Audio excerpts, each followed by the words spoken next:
Hello everyone. প্রথমে এই how are you one এই অধ্যায়ে শিখন ফল দেয়া হলো। এরপরে ডিতে রয়েছে listen and say in pairs. Listen মানে শোনো, অ্যান্টনি এবং সে মানে বলো, ইন পেয়ার্স মানে জোড়ায় জোড়ায়, জোড়ায় জোড়ায় শোনো এবং বলো। এরপরে বলছে হ্যালো সাকিব, ওহে সাকিব। হ্যালো সারা, ওহে সারা। হাউ আর ইউ, হাউ মানে কেমন, আর ইউ তুমি কেমন আছো। আই অ্যাম ফাইন, আমি ভালো আছি। থ্যাংক ইউ, তোমাকে ধন্যবাদ।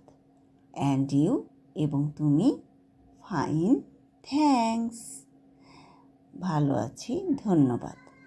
কন্টিনিউ, কন্টিনিউ মানে চলতে থাকবে। এভাবে দুইজন করে শিক্ষার্থী আসবে, এভাবে কথোপকথন চলতে থাকবে। কন্টিনিউ।